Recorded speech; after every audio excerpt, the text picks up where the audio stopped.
porque o Tribunal Regional Federal da 4ª Região, no Rio Grande do Sul, encerrou uma ação de improbidade contra a presidente do PT, Gleisi Hoffmann, e o ex-ministro do Planejamento e Comunicações e ex-marido de Gleisi, Paulo Bernardo, na Operação Lava Jato. Na esfera criminal, eles já haviam sido absolvidos pelo Supremo Tribunal Federal. Os dois processos, tanto o penal quanto o de improbidade, foram abertos a partir de uma mesma investigação da Lava Jato, que atribuiu a Gleisi Caixa 2 de R$1 milhão na campanha ao Senado em 2010. O ex-ministro, na época marido da petista, foi acusado de negociar os pagamentos. Ao julgar a ação penal, o STF concluiu que a denúncia do Ministério Público Federal reproduziu relatos de delatores, mas não trouxe provas complementares para dar suporte às acusações.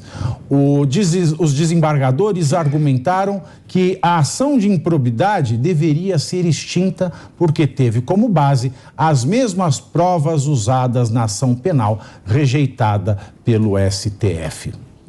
Bom, e aí, Pepe, faz sentido? Total sentido, né? Total sentido, né? Vamos lá, eu não vou nem analisar o fato em si. A questão é a seguinte, o STF já decidiu que delação premiada por si só não pode ser razão para condenação de ninguém, né? Além da delação premiada, tem que ter outras provas. E o que aconteceu nesse caso específico é que a Gleisi e o marido dela tiveram a condenação, o processo criminal contra eles anulado, porque a única prova que existia era a delação premiada. E esse julgamento repercutiu na ação de improbidade administrativa, porque a única embasamento que a ação de improbidade administrativa tinha era a delação premiada. Delação premiada por si só não pode condenar ninguém. Tem que ter mais provas, tem que ter provas robustas, né? Então, sem entrar no mérito se a Gleisi merece ser condenada, se eu gosto da Gleisi ou não, eu, como advogado e garantista, vou estar sempre do lado da defesa nesse aspecto. E aí, Nelson? Eu quero deixar claro, Pavinato, que primeiro, eu não gosto do PT, eu acho que só faz mal para o Brasil, eu acho que a Gleisi Hoffmann é péssima, ela não contribui em nada para a melhoria da vida de nenhum cidadão. Ela, como deputada, ela é extremamente ideológica, não está comprometida com pautas que vão ou não fazer bem ou mal para o cidadão, ela quer mesmo fortalecer... com pauta, mas tá com pau que é uma coisa. Pois é, eu não gosto do PT, nem da Gleisi, nem de ninguém, mas neste caso, é importante deixar claro que é pacífico que se houver uma delação premiada, ou seja, uma denúncia de alguém que está sendo investigado e que confessa participar de um crime contra outra pessoa, só essa denúncia por si só não serve como prova. É importante que o delator indique e dê documentos ou fale qual o caminho necessário para a investigação, para que a investigação consiga mais provas, ouça pessoas, requisite documentos. A delação por si só não pode servir como prova para condenar ninguém, porque pode ser uma mentira, porque a pessoa está dando aquele depoimento em troca de um benefício. Então, é um depoimento contaminado pelo interesse, tem essa questão. O que não impede, claro, que depois dessa delação, a polícia, por meio de própria sugestão do delator, consiga outras provas, o que não foi o caso da Gleisi e do marido dela. Por isso aqui, no STF, ela foi absolvida e como as mesmas provas desse processo foram enviadas para que fosse aberto esse processo de improbidade e só essas provas foram encaminhadas, é porque está certa essa decisão de encerrar também a questão da improbidade. Bom, é uma questão técnica, eu vou perguntar se o Ricardo e o professor Marcelo querem acrescentar algo. Não, só teria uma coisa para complicar, tá? Eu concordo plenamente, já foi dado tecnicamente, foi apresentado, mas tem alguns elementos. Tudo bem que a delação premiada, ela não pode servir como prova exclusivamente, porque um indivíduo pode mentir. Mas, a menos que eu esteja enganado, quando eu li e acompanhei alguns elementos que estavam apresentando a técnica por si, da delação premiada, alguns elementos são necessários. Dentre eles, você tem que apresentar elementos que não já estão configurados e todos os elementos que você apresente, eles têm que ser comprovados. Ou seja, não basta apenas a palavra daquele que está buscando. De maneira que aqueles fatos que foram apresentados na delação premiada e aquelas provas, elas têm que ser atestadas como tal, razão pela qual o indivíduo só recebe o prêmio pela delação porque ele acrescentou no processo com elementos comprobatórios. Me parece que era isso. Agora, como você fala, há uma série de elementos aí que você acaba deixando se dissolver num processo e na esculhambação jurídica que nós vivemos hoje no país. A única coisa que me angustia, por exemplo, eu como cidadão, como nunca eu preciso acreditar no garantismo. Por qual razão? Porque para vocês, eles não atingem tanto quanto para o cidadão, que tem que correr atrás e não tem garantia nenhuma. Eles têm que acreditar nessa tese, têm que acreditar nesse princípio valorativo, para que ele possa ter a esperança de que ele não vai ser injustiçado. A única pergunta que fica para mim é, o garantista, ele consegue resolver o problema quando toda a máquina está podre e ele sabe que o garantismo acaba sendo um instrumento nas mãos daqueles que controlam a máquina, que foi o caso que nós vimos no caso da Lava Jato. Por qual razão eles trouxeram a mídia para trazer luz e trouxeram a delação premiada como técnica?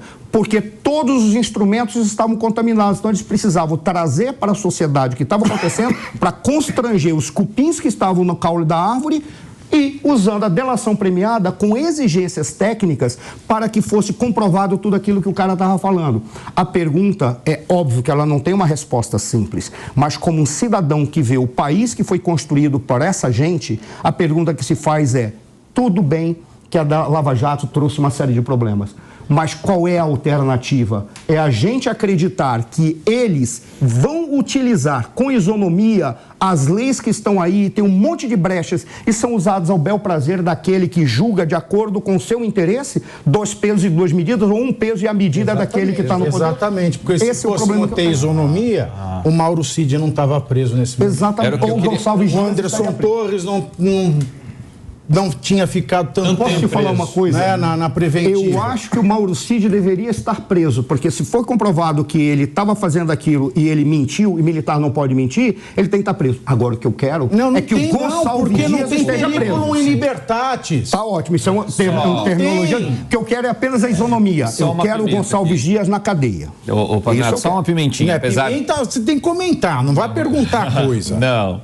só para lembrar que a letra fria da lei serve só para um lado. Exatamente. Apesar de concordar aqui com a lógica jurídica colocada pelo Nelson, pelo Felipe, mas só serve para um lado. Para os outros lados ela não serve. Aí tem uma série de extensões que são... É o que a gente estava falando logo quando a gente discutiu o Zanin, os 1.245 denunciados que viraram réus na Lava Jato. Amaciada. Né? São pessoas que foram presas em flagrante e não tiveram nas 24 horas, a audiência de custódia. Que não tiveram, mesmo na audiência de custódia retardada, a decisão no momento da audiência de custódia sobre a liberação ou continuidade preventiva. E nem com o ministro relator. Exatamente.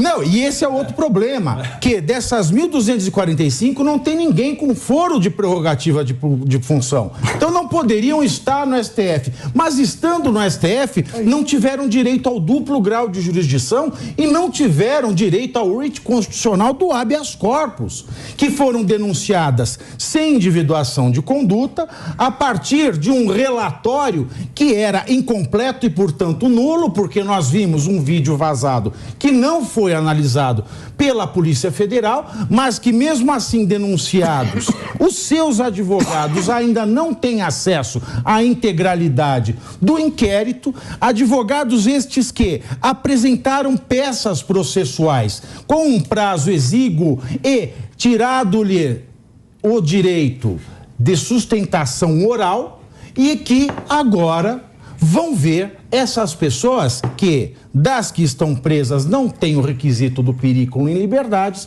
serem julgadas em baseada. Ou seja, 1, 2, 3, 4, 5, 6, 7, 8, 9, 10, 11, 12, no mínimo 12 afrontas às garantias penais. E nós vimos aí as garantias penais a todo mundo do PT. E aí, Pavi, eu concordo inteiramente com tudo que você falou, perfeita análise, só que a única coisa que nos dá a paz de defender todas essas ilegalidades é quando a gente defende ilegalidade para qualquer pessoa. Exatamente. Então, por isso aqui a gente precisa manter a coerência.